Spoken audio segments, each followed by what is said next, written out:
Welcome to Not Factory Approved, the eclectic site where I show you many different types of projects, and hopefully you can learn by some of my ideas and ways of doing things, and if not, I hope that you come up with your own ways. You look at the ways I'm doing things and say, there's a better way, and if so, my aim has also been accomplished.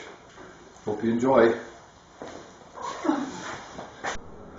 So today I'm going to take that compressor that's in the corner, and instead of having to run 50 plus feet of hose everywhere, I'm going to plumb in this air line. And it's going to run across here, have a drop or an outlet above the metal workbench, continue up to the top, across, have another drop for this workbench, around the corner, and it'll have to slope down, and I'll have to bend it around the beam and back up, unfortunately, but there will be a drop under the beam and then another drop over at the carpentry bench on the other side.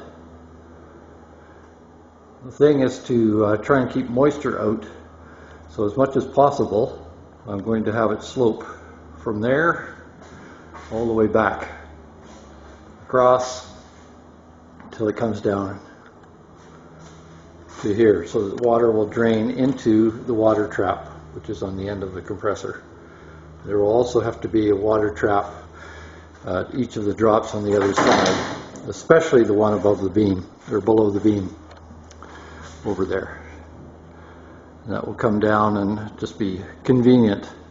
Running hoses all over the place, especially if you happen to have oil on the floor, is a real pain.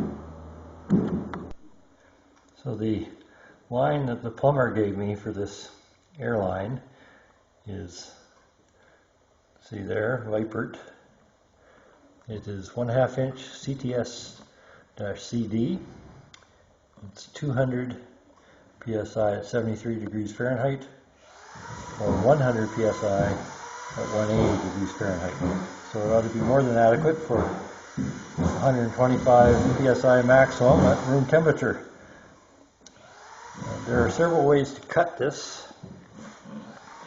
One way is a special knife in a pliers arrangement. It does a very nice job. I don't happen to have one, and I'm not going to run to town for this little job to get one. So what I do is either use a utility knife with a new blade, and you puncture it, score it where you want to cut, puncture it, and then you can trim it around. Or I use a hacksaw. Cuts very easily with either of those. If I use a hacksaw, it does leave burrs. I just use some coarse sandpaper, run it around the edge. The other thing with these crimp-on connectors, crimp-on plumbing, is to leave the ring back about 1/8 of an inch from the edge. Everything's fully inserted. Likewise in that one. And this is a tool you will need for the job. There's a 1/2 inch compressor and a 3/4 inch. So what I do is first compress it one position, slide it around, compress it 90 degrees opposite. The plumber told me you'll never have a leak. Likewise, do this one. Make sure the ring is fully inserted. 90 degrees.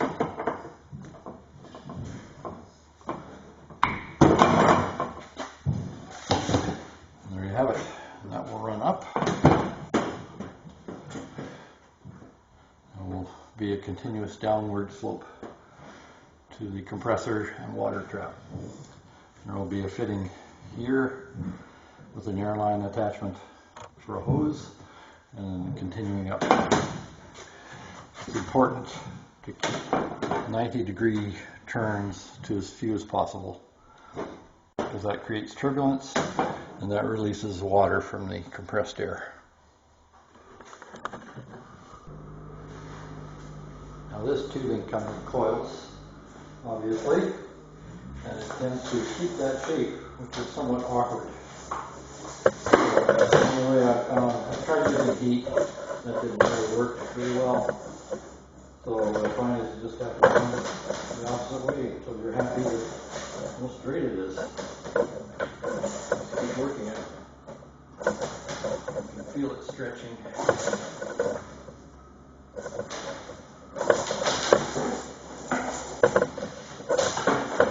Some more.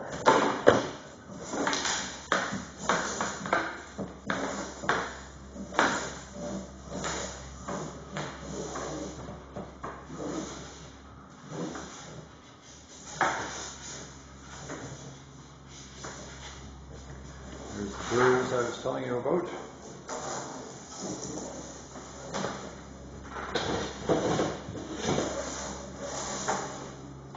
Use the paper. Run it around a bit. And it gets most of it off. The best is a special knife for the job, or a utility knife. But this works also. Okay, first leg of hose. All downhill. Gentle bends except for the pipe fitting at the end. So far what I've done is run it from the compressor, behind this workbench, up the wall. And unfortunately I had to do a 90 there. I just couldn't get a good curve out of it. And it still needs some further strapping to straighten it out. And then I moved it along, always sloping towards the compressor. And I put a loop up here so that any water further along in the line will continue to drain down to the compressor, not into this drop here. So there will be an airline fitting there as well. I've tried to keep curves as gradual as possible, so I just bent it around that corner rather than using a 90. And now I will run it across the top of the ceiling, across the top of the door, down underneath the beam with a drop down between the two shelves. So the airline compressed air system has been in use now for about 6 months, and this is what I've finally ended up with. So I have 4 drops. There's one. It runs across top of the door, so that's the very end of everything. Comes across between the garage door openers, and then comes down. And it comes down in between these 2 storage shelves, which will be moved eventually. I haven't built the alternate for that yet. And there's a water trap, an outlet, and then it runs across the top, as shown before, right across to the drop. There's one drop in halfway between the metal workbench and the door, and then another drop at the metal workbench,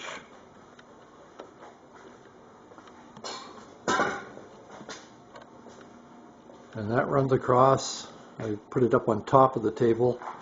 Another water trap. You can see the loop going to the drop to allow water to drain. There's the water trap. Actual line pressure gauge with a shutoff. Up to the compressor, which has, it's nice and high out of the way so that I can store things like airlines and jack stands and the welders. So it's a bit awkward to get up there. I have this jig that I use for lining wheels, lining cars, and so I can reach the valve for the air as well as the switch.